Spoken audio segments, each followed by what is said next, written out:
Okay. Hey, everybody, this is great. Mallory, you're back.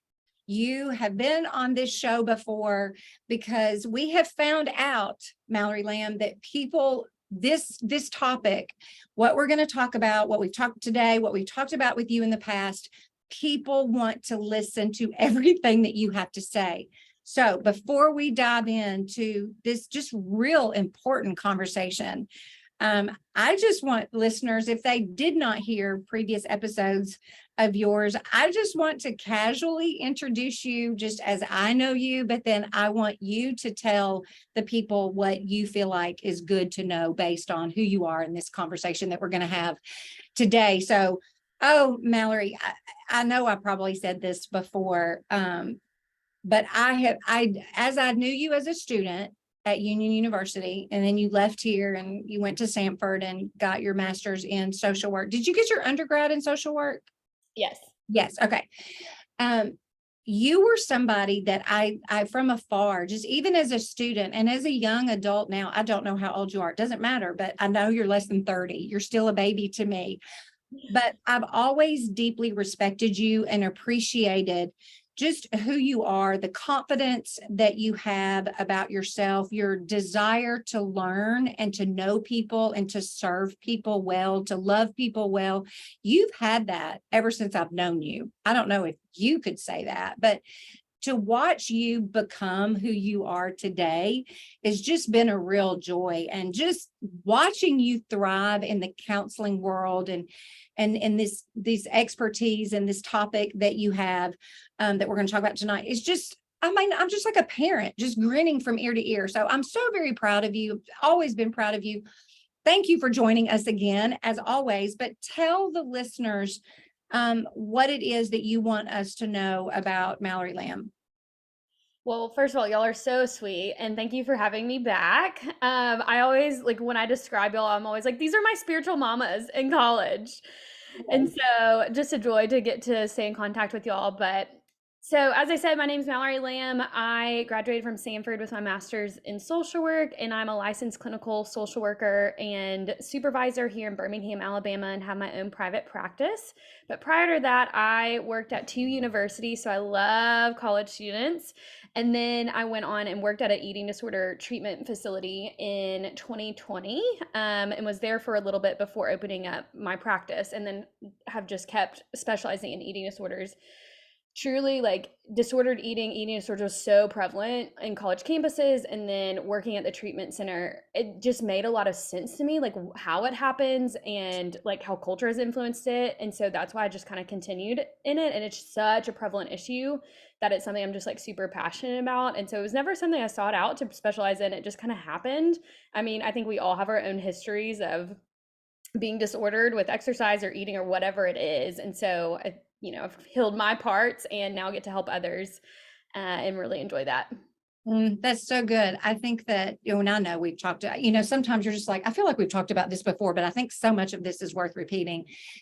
I think just as females, as at some point in our lives, food, we didn't realize it, but food just became this weird thing for us because I don't know. Yes, the culture. Yes, maybe our homes, and I don't know. But we just have this notion, this idea of our identity is based on what we look like in our physical bodies, and so that tension of honoring the Lord and the temple that we are, and how He's made us, and who we are, and all of that. But that can swing so far to the wrong, unhealthy side. And it's just, I don't know, I'm almost 53 and I still struggle with food. I love it and I hate it all at the same time. Okay. So everybody of any age is going to relate to everything that we have to say. So thank you for your wisdom that you're going to give us. Okay. So when this episode airs, I don't know, I still think January is that month where we're navigating a new year. We're still kind of sorting through how we feel about these New Year's resolutions or goals or whatever you want to call it. I still think we're kind of living in that world. So Angela and I talk daily, and it's going to always include that horrible thing called exercise. because it's kind of like food.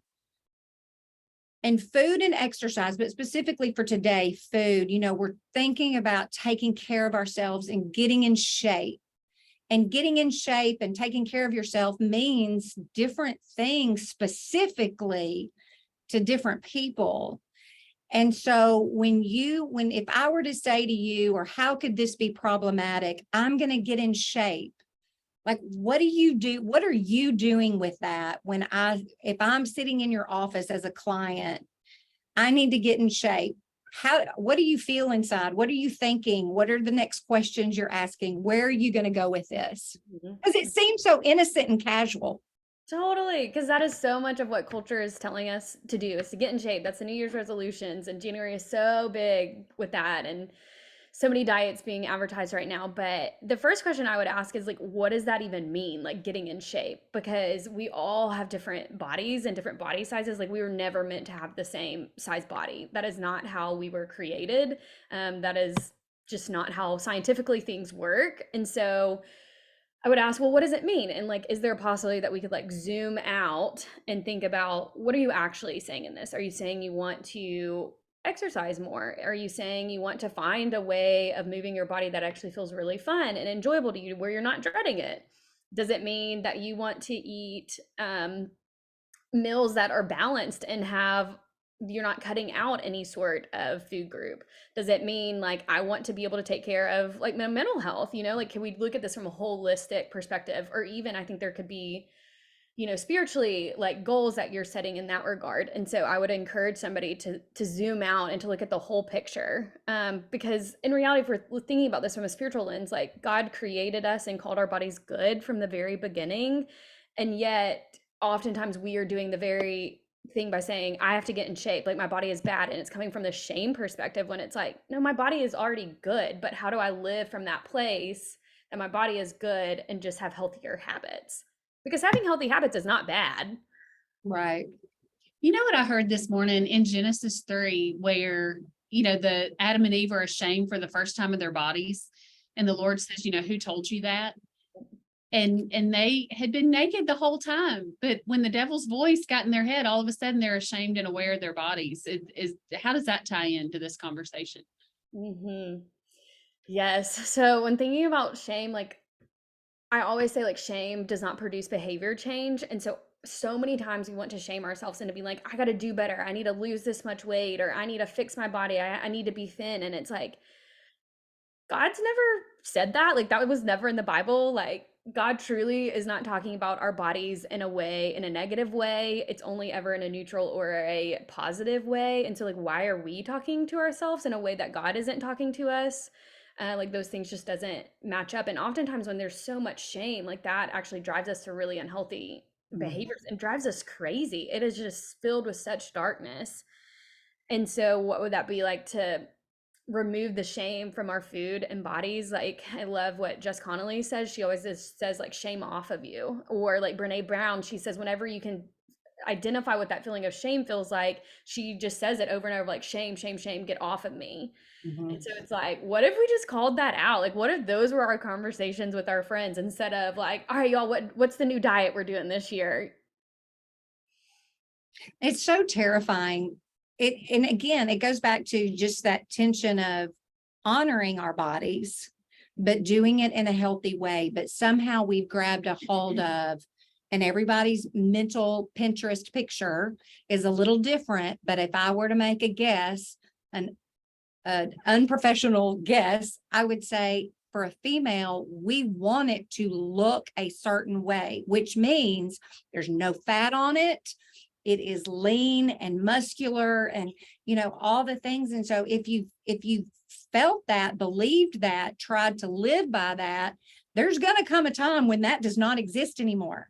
Like Mhm. our bodies evolve, they change, even from when you're 10 years old to 15 years old to 20 years old to 25 years old to 53 years old. I don't look like what I used to look like. And so you just live in this war of, I've got to look a certain way. I have to just be this human that I've never embraced. My body is good. Mm. And if we could start there back, when they're 10 years old or whatever age we need to, your body is good no matter what. My gosh, what a difference that could make. Well, I told Fran last week, I said, I would never talk to Fran the way that I talk to myself about my body. I would tell Fran, go for a walk. That's great. Not to try to be skinny, but go for a walk to feel good. And then I'm so hard and critical. It's just very interesting how we talk to ourselves. And I don't think we're even aware. So just like you said, just being aware and speaking to that shame and saying, get off me. That's a good practical step. God help us. Okay, this is in our notes. We always kind of joke like we never really have much of an outline, but y'all, we have got an outline today, and I'm thankful that we do. I don't know who pulled this in, if I don't know where this could have been you, Mallory, but the fact that 95% of women struggle, 95%, let that get everybody's attention. That's almost all of us. Male and female. Because if you're dating somebody, married to somebody, this is so significant. 95% of women struggle with body image. And it's the least talked about thing in the church. Wow. So I haven't read the rest of this without I got to read and look at the camera and talk to y'all too. But but this is all about our identity. Yeah, it's so interesting to me. So last year, I really dived into the book Breaking Free from Body Shame by Jess Connolly. Amazing book of just how the intersection of body image and how the way we view our bodies and spirituality. And I was just so shocked that I had never really processed oh my goodness, I've never heard a sermon on body image. The only thing I ever heard was a purity culture, kind of be pure, cover your body up. And it was always from this shame perspective of you got to cover up your body as bad, bad, bad. And so then we've always felt shame about our bodies. And I was like, why are we not talking about this? If 95% of women are struggling about this, maybe we should start talking about it. Maybe it's time for people to kind of break free. And so I'm always if you want to. Can I just pause right there and say, okay, everybody send an email, dear pastor. Yes. Because you're moving through that so fast, but if we could rewind, say everything again that you just said about how we have, and we're probably guilty. I don't know. I'd have to really think long and hard, but it's Angela and I's generation that taught and endorsed and believed cover your body up, cover it up. And there's real harm in that. And maybe we didn't know the consequences of that until now, but that is so very troubling. And to untangle, rewind these girls that are, I don't know, my guess is, they're 24 years and younger, this current age. Woo, that is not easy to undo. It's such a significant part of their development, but yet we've said, cover it up, it's bad. Dear pastor, what do we do with this? Right. Or it's even the opposite way, where it's toxic positivity in a sense, where it's just you're just so beautiful, which is true. Or it's no, girl, you didn't gain weight, or, whatever. And it's also what if it was just neutral of yeah, maybe you did. Okay. Change the subject, we're not hyper focusing on our body. Or I even think about I know, some churches, they might be all right, it's time to fast, or we're gonna do, I don't even remember what it's called, the Daniel diet or something like that at the beginning of the year. And pastors, it's in part of church culture to kind of diet together. And that's not saying that fasting is bad. I think there's definitely a spiritual purpose to it. But for somebody who might struggle with disordered eating, that can ramp up super quickly. And so if we're only talking about bodies in this super negative way or their super positive way, then it is just creating this shame culture, instead of just saying, yeah, my body's a body, and that's it. It's actually the least interesting thing about you, because God isn't super focused on our body. Listen, that's a profound statement. It's the least interesting thing about you. So if Angela comes to me and she says, "Hey, Fran, I've gained, I feel, do you, does it look like I've gained some weight?" I'm gonna say, "Yeah, you have." I'm gonna cry. But why is the thing, and that's the compliment we tend to give. If somebody loses 20 Yeah. pounds, oh, you look amazing. And we just go on and on and on about that person. And it's doing so much to our thinking that we don't even realize. Mhm. Yes, body comments are so harmful, whether it's from this good intention place. Like culture loves a good before and after picture of somebody's body changing. And sure, like somebody can celebrate that they've had healthier habits and their body has changed. Okay. And also when somebody is saying like, "Oh my gosh, you're so skinny," or you look slim, or your body's changed, like you're essentially saying without saying it, I value you more in a smaller body. Because Mhm. yeah, because like if somebody gains weight, like we're not like, "Girl, I'm so glad you gained weight," because it's also like maybe somebody needed to. Like our bodies know what it needs at the time. And so it's so often, I hear so often in my office that like body comments of like praising somebody for how small their body is typically a chant for somebody with an eating disorder of being like, keep going, keep going. And that is how it's so hard to break an eating disorder, because it's like, but everybody's telling me how good I look. And it's like, yeah, but if they really knew what was behind all of it, it comes at a really high cost of restriction, over exercising, making yourself throw up. Or like somebody could also be in a smaller body because of grief or a medical condition. Like we really never know when, like, what is the real reason behind somebody losing weight. And so it's like, yeah, if I don't really know the full details of what's going on, like, why am I commenting on it? And what would that be like to actually just say like, "Hey, you look so happy today," or "Your eyes look so beautiful," instead of saying, "You look so slim. You look so muscular." I think we do it because we don't know. We don't know to say, "You look so happy," or, like we truly just don't know what to say. Our default is to, recognize we are saying you physically look great. Mhm. And that's such a fine line because, on any given person, any given day, condition, no condition, whatever, that can land right, that can land wrong. Let me ask you this, and I'm sure we've talked about this before, and I have no idea if this is in the notes.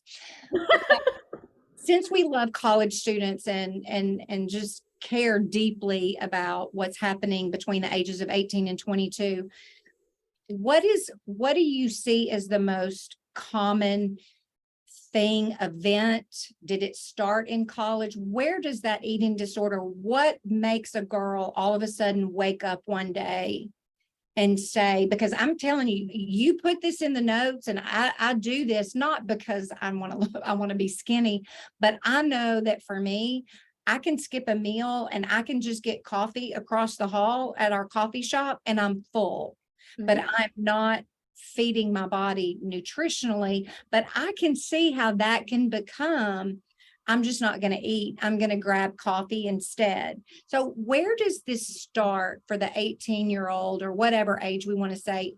What's happening? Mhm.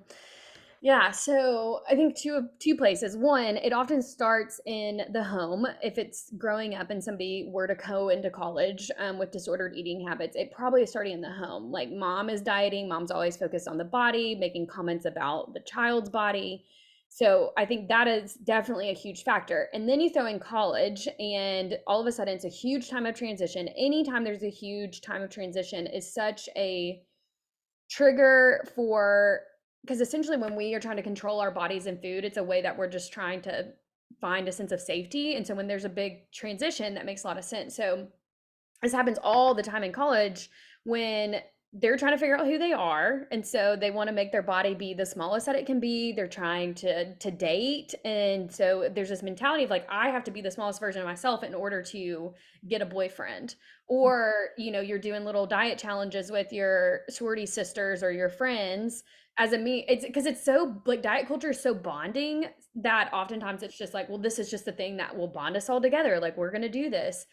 It's also so easy in college to get away with a whole lot and hide because you don't have to see the same people every day. And nobody's really watching after you besides yourself and maybe your roommates. And so that comes up really often. And then also in college is often when people start drinking, which typically, if somebody's drinking, it's like a caloric amount. And so there's this fear of like, well, I can't drink and eat. So then it's like restriction all throughout the day and then binge drink at night. And that is like caloric intake. And I see that all the time with college students. And so I think oftentimes it starts out really innocent, or like classes are like health classes make you track your calories or track your working out. And oftentimes it just spins out into disordered eating or a full-blown eating disorder sometimes. Wow.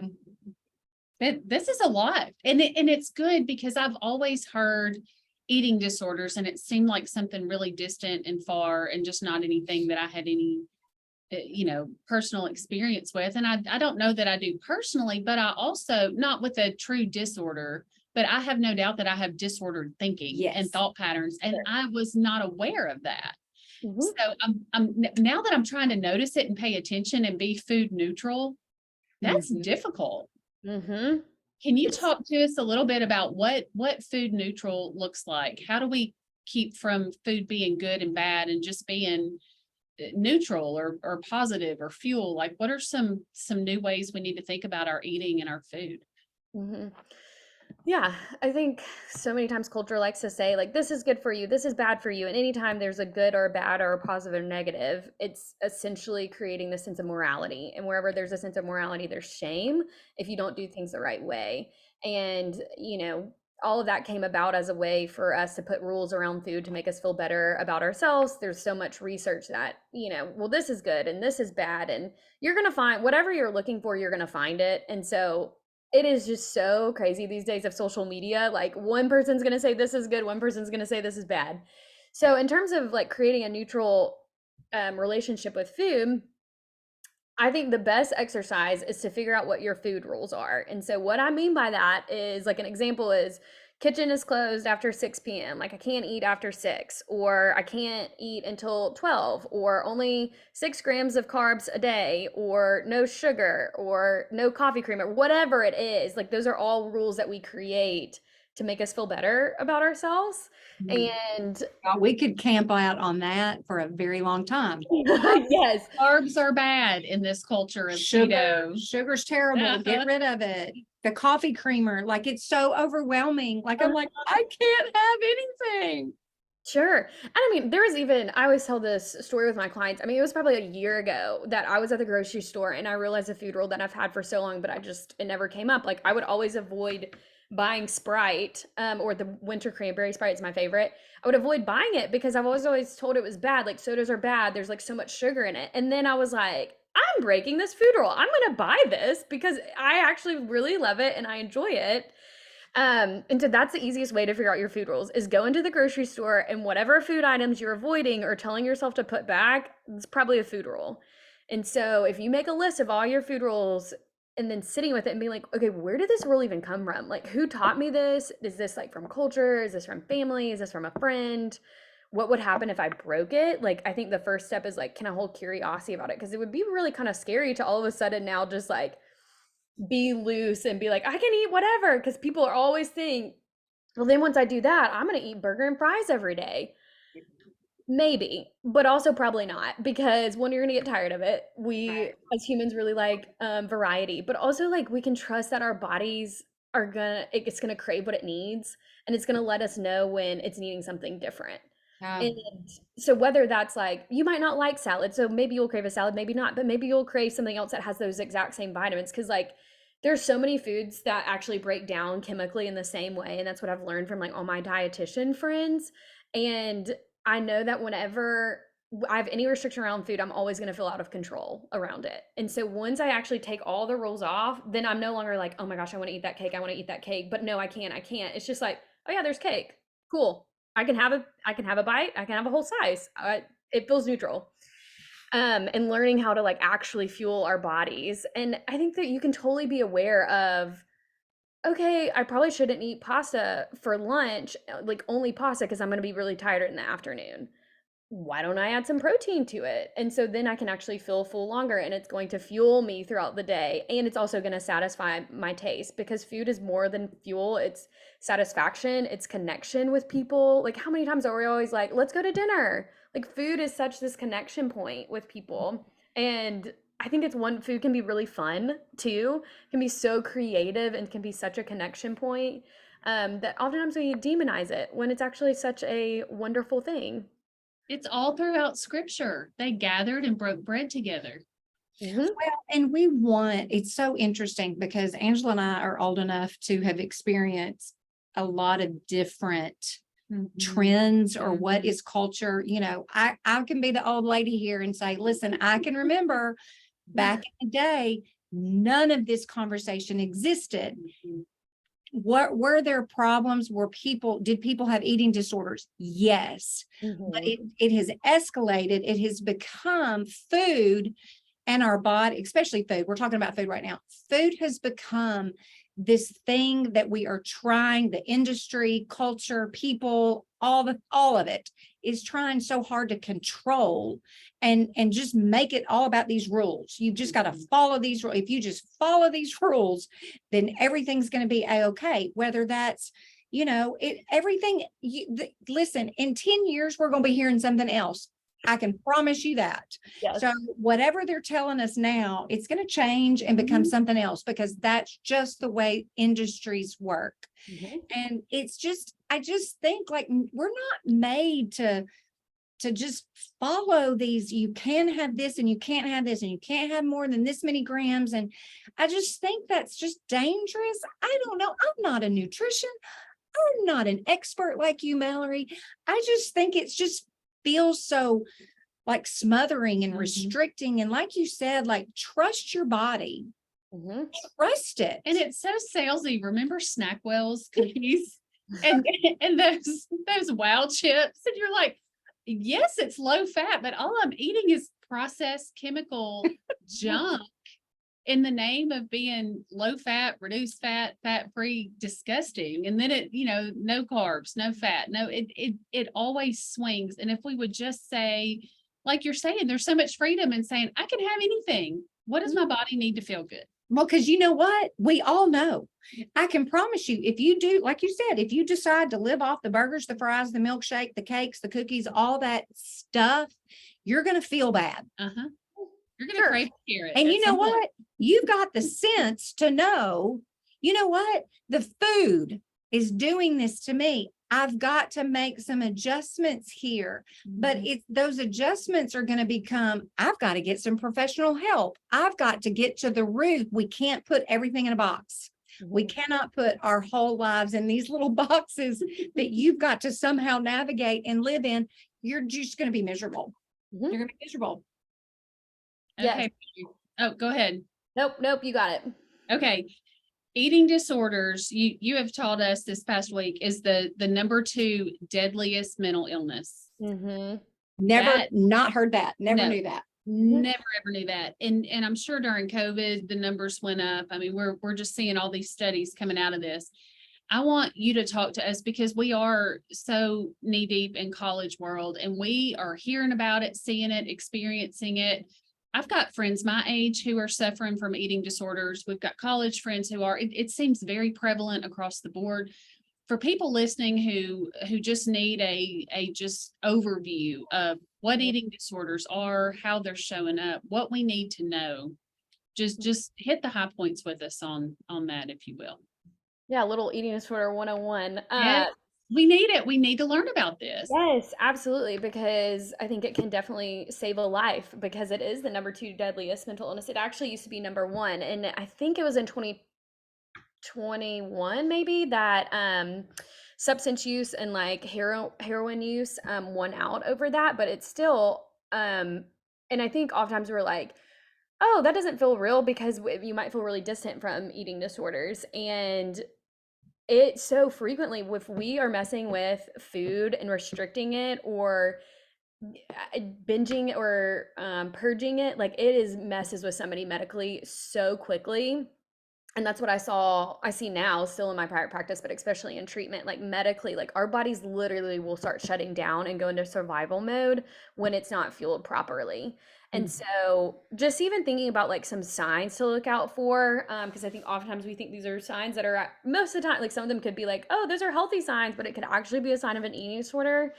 So somebody who is frequently dieting, that friend who's always on a new diet, somebody who has like preoccupation with weight and food or calories, or always counting and measuring and weighing and different foods, or a refusal to eat a certain food group such as carbs, or like no bread or no sugar, might feel uncomfortable eating around others, or kind of like moves the food around on the plate to make it look like they're eating, but they're actually not really eating a lot. um, Somebody who frequently is like going to the bathroom right after you're done eating, because then that probably means that they're going to the bathroom to throw up. um, Oftentimes too with purging, like the teeth, somebody's teeth will be yellow. So there can be such dental damage when somebody is making themselves throw up because their bodies are not meant to all the time. Somebody who like feels cold all the time, like somebody who's just, I mean, I typically run pretty cold anyways, but especially if I'm not eating and I'm just like shaking all the time, that's like the body's way of like trying to survive. Somebody who is dizzy, oftentimes, or their hair is falling out, that's all signs of like malnutrition. Somebody who is like frequently checking their body in the mirror, or is not wanting to go out with friends because they are so concerned about their body image. And they feel like they can't like leave their house. Or often this is a big sign too, if somebody is like their stomach bloats or it hurts immediately upon eating, it's actually probably because they're not eating enough or frequently. They're restricting so much the body doesn't know how to digest food anymore because it's shutting down those organs. And or somebody who's using caffeine as a suppressant, or like water loading where you're like drinking a bottle of water before every time you eat, or an excessive amount of water. um those can all be signs of an eating disorder. There's a lot of different types of eating disorders, but to name a few: anorexia, the restriction of food; bulimia, binging and purging; and then binge eating, which is actually the number one eating disorder, but it's actually the least treated. But that's typically where you're consuming a large amount of food at any time during the day. And I think oftentimes people think it's because you're restricting during the day and then you binge at night, which definitely can happen. It's definitely the restrict binge cycle, but also it can just be like emotionally eating. Like I know for one, oftentimes as humans, we want comfort, and food oftentimes can feel really comforting. And so there's nothing wrong with food feeling comforting, but when it's like that is your only coping skill, it can lead to where you're just eating an excessive amount of calories. And then this isn't in the DSM-5, but I think this is what people oftentimes struggle with. But it's called orthorexia. Hopefully it'll be in the new version of the DSM when it comes out. But orthorexia is basically an obsession with healthy eating to like an extreme, basically, where it's like I have to know every ingredient that's in a meal. I can't eat food that's prepared by others. I can only, eat things that have 5 or less ingredients on the bottle or something like that. I can only eat food that is fresh. Just like an extreme obsession with healthy eating. And so That that will never be me. yeah, well, that's oftentimes like praise because it's like, oh, that's healthy and that's good, and it's actually so disordered. And I see that one actually probably a lot with college students too. I was going to say, I don't know. I'm walking a very fine line. And again, I don't know what I'm talking about. I'm not the professional, but it's that is a real thing. I see that a lot. And we put it under the umbrella of healthy. Mm-hmm. And again, it's just without this awareness, you don't know what to look for or even how to question. Like, okay, let's say that I'm making this up, y'all. I'm not basing this off anything real, but let's say that Angela and I have two separate people that we see them moving towards that direction. What would I do with that if I felt like there was a real concern for this healthy, clean eating, which is a real thing. And there's nothing wrong with it if you're doing it in a healthy way where you have the cake and you do that too. I don't know. But you know what I'm talking about? Just what do we do with that if we feel like somebody is really moving in that direction?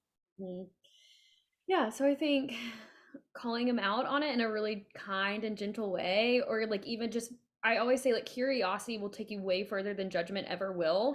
And so being curious, and so going to that person and say like, hey, I kind of just noticed like you've changed some eating habits, or that you're really focused on this term clean eating, or like you're really having some anxiety around food, or you're frequently going to the bathroom after every time you eat. I just want to check in, like, how do you feel around food? Is there any way I can support you right now? More than likely, I will be completely honest, that person is probably going to deny, deny, deny. That was my next question is, are they lying to me? Yeah, and they may, and they have, all full autonomy to where they can, but also I think deep down, so any disordered eating pattern is trying to communicate something, and most of the time it's communicating, I feel out of control, I'm not okay, without Right. using words. And so I think it's actually going to mean a lot to somebody that like you've noticed. And so like I think it's going to go a really long way when you do mention it to somebody, because then it's going to be like, oh wait, now somebody is noticing, because eating disorders always thrive in secrecy and shame. And so when you bring it to the light of just like, hey, I'm just like noticing these things, whether it's disordered eating or an eating disorder, like shame can't survive in the light. Yeah. Right. Or so I think just like being curious about it, or just being like, yeah, have you ever thought about like seeing like a dietitian or maybe a therapist about it? Like, I don't know, like that might could be helpful, maybe not, but just being curious is the best way. Okay. So if a girl, if it's whatever age, any age has listened to this, and there's a lot here, Mallory. I mean, this is your world. You live in it. Uh-huh. Rest of us don't. And so this is like a conversation I'd have to go back and listen to a couple of times because there's just so much meat in here. But if you're the person listening to this and they are struggling and they're not going to tell a single person and nobody's asking them, so how do they find wherever it is they're living? How do they find a Mallory Lamm? How do they find a dietitian? What are they going to do? Because listen, if I were that person, I'm gonna search that website. I'm gonna go send a chat. I'm gonna do whatever. I'm not gonna tell anybody, but Sure. I want to reach out. Where are they gonna go to find help? Mhm. So when searching for a dietitian, I always encourage a non-diet dietitian. So that means that they don't believe in like diet culture, and they probably practice like intuitive eating is a big word too. And so it's actually going to be a really therapeutic relationship of figuring out how to meet your nutritional needs and teaching you like how to portion and how to build meals with like all like the proteins and the carbs and the vegetables, like all the things that your body needs. And so if you Google like non-diet intuitive eating dietitian in Memphis, Tennessee, like they will come up. I think if you kind of hit a dead road, you can always like call like an eating disorder treatment center and ask for their recommendations. They're gonna have a full list, or hopefully like a university should have a list. If you really can't find anybody, email me, and I have connections and could let you know of some people. As far as a therapist or a counselor, same thing. A non-diet intuitive eating, somebody who follows those principles, therapist, I will say majority of the time, unless they've been to eating disorder treatment, majority of the time I get clients who are like, hey, I just want to talk about my anxiety. I'm like, cool. And then we get in there and it's actually, there's a lot of disordered things going on with food and body. And so just know that if that's you, and like you can totally just say it's just anxiety when going to a counselor. And it doesn't even have to be like, well, now here's everything. Because I think it's so important to build a relationship with the therapist first before you like bear it all to them, because that's part of building trust. And so it's also okay if you're not ready to talk about it yet. But hopefully like the counselor will be asking questions, even if you don't even say you have disordered eating, but of asking like, hey, how many meals are you eating a day? Like, how do you feel about food? um, and so if you also need help finding a therapist, you can email me and I can help connect you to therapists around the nation. I've got one more thing I need you to say and then also answer. Okay. It's two parts. You ready? Yeah. I have no doubt that there are listeners who are still feeling very ashamed to take a first step and ask for help. They feel like I'm alone in this, or this is terrible. I can't speak this out loud. Say one more time how common this is, how prevalent this is, and how the shame has got to go and the healing is worth it. Mhm. Yeah, you are not alone. So many people struggle with this, and I promise you that you are not going to regret taking this first step. It's time to be free. And I know that you want to be free. And yeah, let's walk through this together. And there is freedom waiting for you, shame off of you. A good place to start. If maybe this is the starting point, start with the book Breaking Free from Body Shame. Start there. Read the book, see what relates with it, get comfortable with the languaging around it, and then maybe take your first step. And I always say, like, when you're ready, you will. Like, I always will say that, because if you take a step and you're not ready, then it's not going to work. And so when somebody is ready, they will. And it might take a lot of courage. Oh, that made me So- want to cry. I did. I had like, I was like, oh My question to follow that up was going to be recommend a practical resource or two, but that book sounds fantastic. You nailed it, Mallory. Thank you. Is there Yes, well- anything else, podcasts, people you're listening to, people we could learn from? Just people, there may be a mother of somebody listening that just needs to know more about what their daughter's dealing with. Yes. So I will say too, with the book Breaking Free from Body Shame, I led this like the study through the book at a church and at a university. And so I actually created a workbook that goes along with it. And so if somebody is wanting that workbook to kind of work through together, or maybe a group wants it, you can email me, Mallory Lamm, Lamm, counseling@gmail.com, and I will send it to you. And so that is a great resource. Also, if you go to my Instagram page, it's Lamm Counseling. I follow a ton of people who are in the same world. So people to follow on Instagram. And within that workbook, I have a whole list of different people to follow on Instagram, different books to read. But some other books would be like Intuitive Eating by Evelyn Tribble.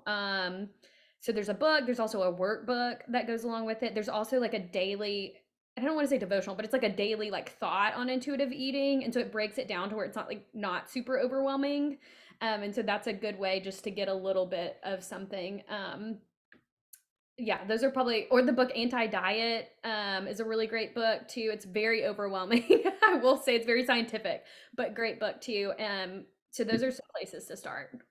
This is so good. We'll Gosh. link to all that in show notes. Fran and I are just really emotional right here. Just thinking, just claiming, just proclaiming in Jesus' name the healing that's coming. well, for- and for we people know, listening. as, older adults, that it's a real problem, It is. and it's always been a problem. And I think that I'm thankful for you, Mallory, in that your generation, your leadership, your knowledge, your expertise, y'all are going to change things.